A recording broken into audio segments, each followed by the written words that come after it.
Hello à tous, aujourd'hui on se retrouve dans une vidéo qui ne sera pas un studio vlog, on va faire quelque chose d'un peu différent. Ça y est, ça va faire 3 ans que mon entreprise a été lancée et on va faire un petit bilan qui n'est pas celui auquel je m'attendais. Pour pouvoir comprendre pourquoi je vous dis que je suis pas là où j'aurais aimé être cette année, je vais devoir vous expliquer aussi comment se sont déroulées les 2 premières années.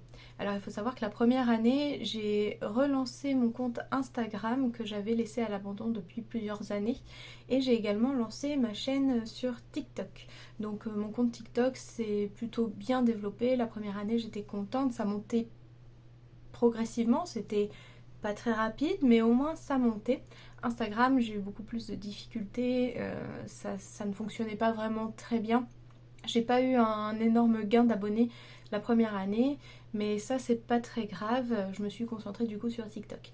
J'ai également créé ma boutique en ligne sur Etsy. Etsy c'était pour moi une bonne façon de commencer puisqu'il y avait peu de frais engagés et contrairement au reste on avait un site clé en main. En fait il faut juste customiser la base qu'il vous donne, vous avez juste à mettre vos fiches produits. La première année ça a été quand même très calme, je faisais quelques ventes par-ci par-là mais ça restait quand même très sporadique, une fois de temps en temps, j'avais une vente, mais c'était pas grave. Ça a été une année quand même qui était assez chargée.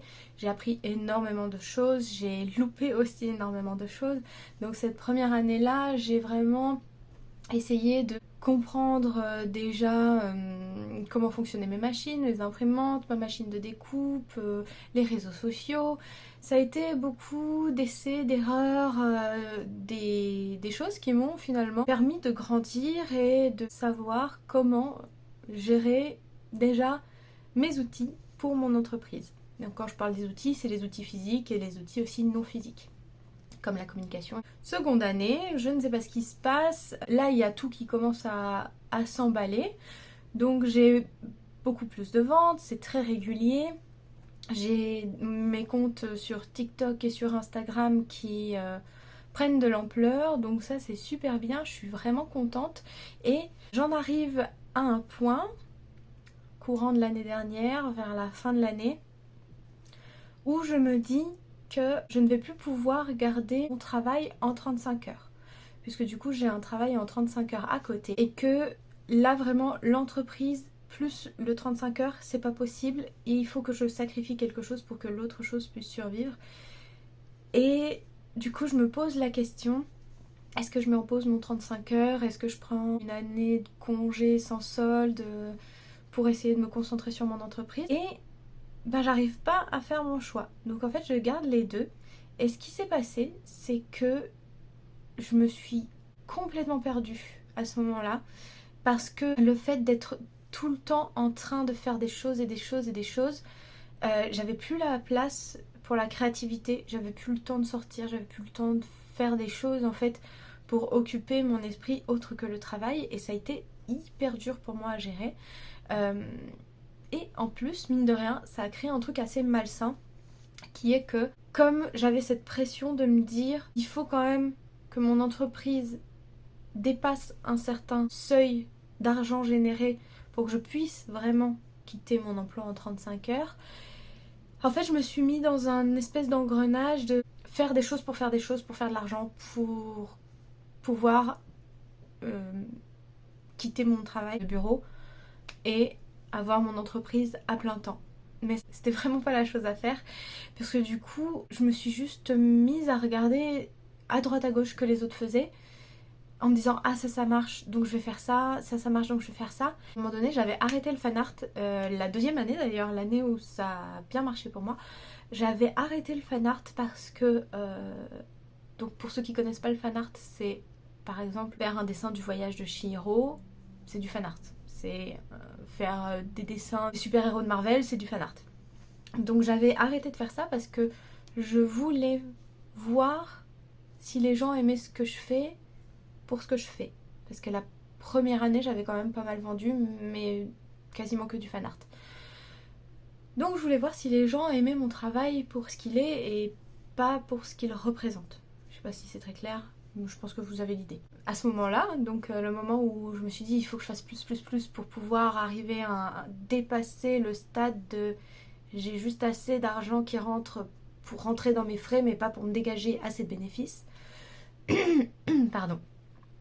je me transforme en vieux. À ce moment-là, quand j'ai eu cette pression-là, je me suis remis à faire du fan art parce que je me suis dit ça va me rapporter encore du monde pour compléter ce qui me manque. Et c'était pas par plaisir que je le faisais, ce fan art, c'était vraiment comme un peu une obligation. Bah voilà, c'est un choix que j'ai fait, mais avec le recul, mais je vais vous expliquer ça dans ma prise de conscience, ma démarche, etc. Bon, c'était vraiment pas la chose à faire, mais bon. La deuxième année, comme je disais, ça a été à la fois vraiment intense et dans un bon sens, puisque du coup, ça fonctionnait super bien. Et à la fois, je me suis ruinée. Je me suis ruinée l'esprit, je me suis ruinée la créativité, je me suis ruinée la santé aussi. C'est quelque chose là qui m'a fait réfléchir, mais sur le moment même, je l'ai pas vu. Je l'ai pas vu parce que j'étais dedans sans avoir le temps de me poser, de comprendre ce qui m'arrivait, etc.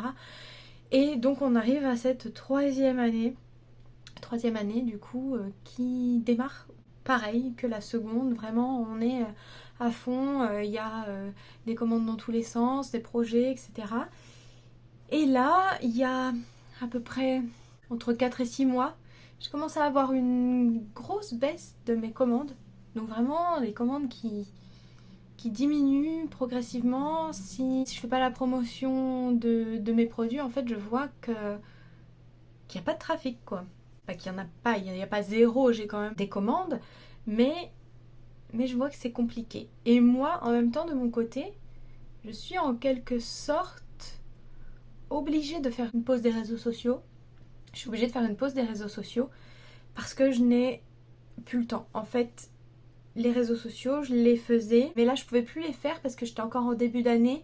J'avais trop de commandes, j'avais trop de travail.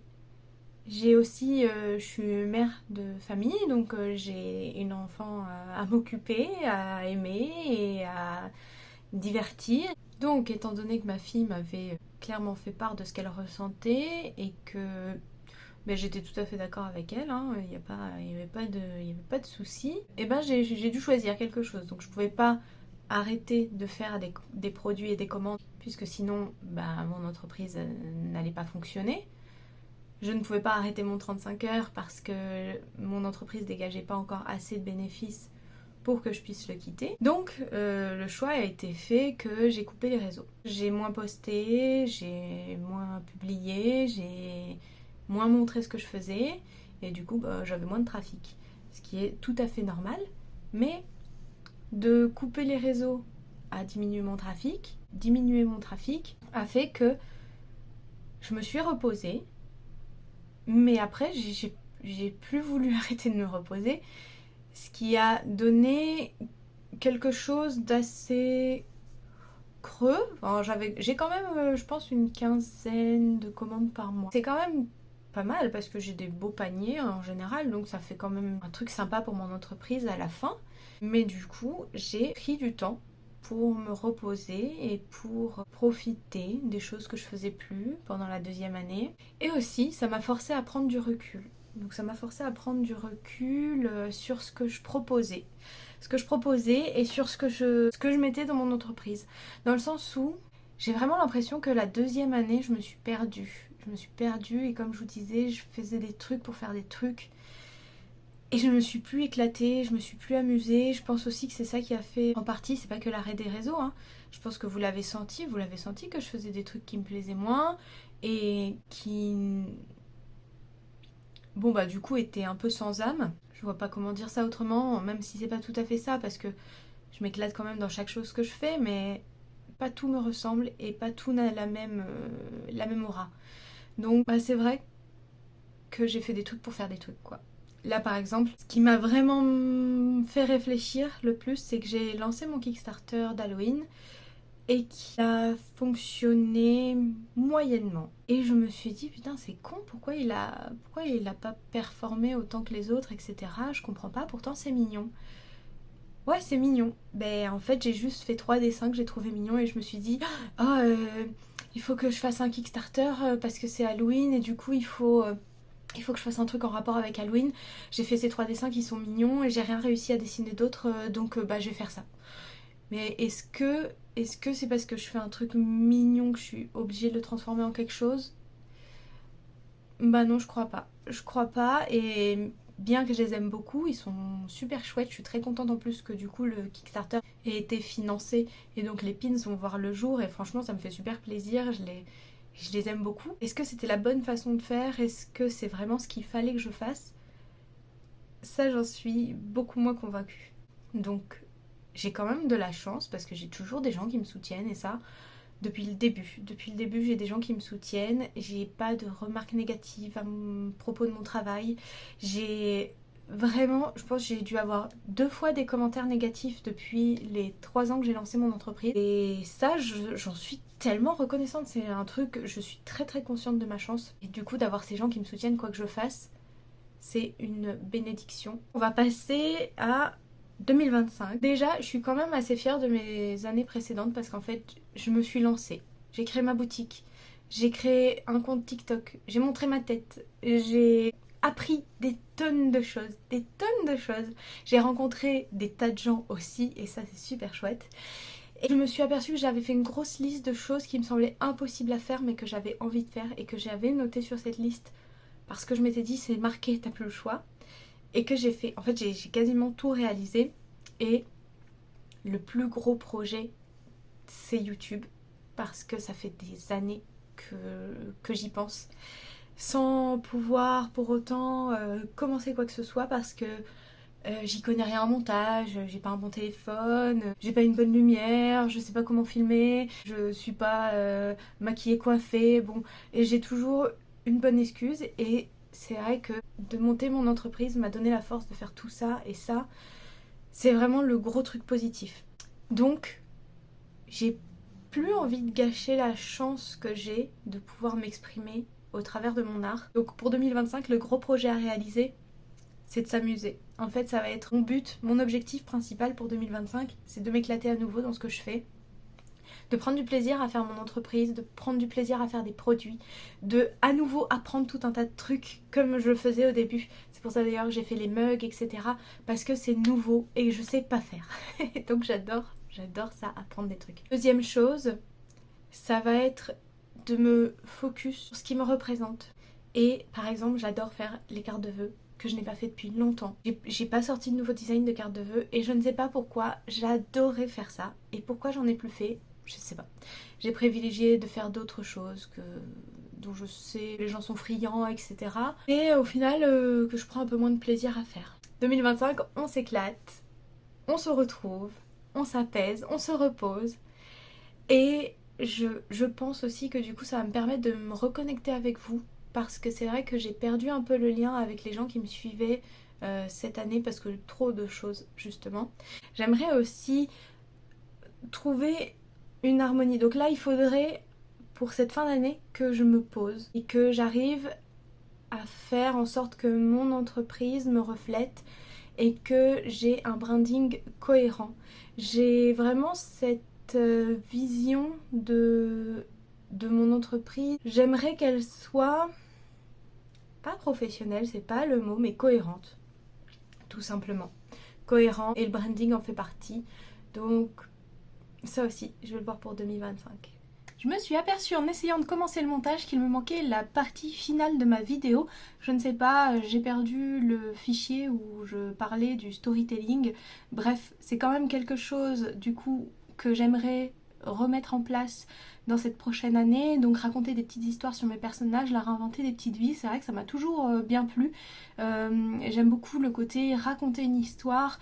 Donc ça, c'est quelque chose que j'aimerais remettre en place. Je vais pas parler plus longtemps parce que j'ai peur de me répéter, je sais plus exactement ce qui me manquait dans la vidéo parce que c'était une vidéo que j'avais pas tellement préparée.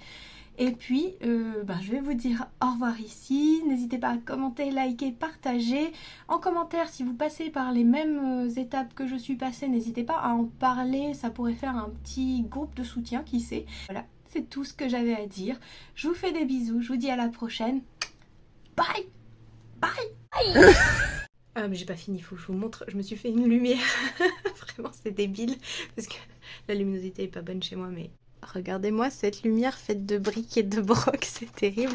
Donc on a du papier calque, un espèce de diffuseur, un truc en papier alu, une ring light, Et voilà le chaos de mon atelier.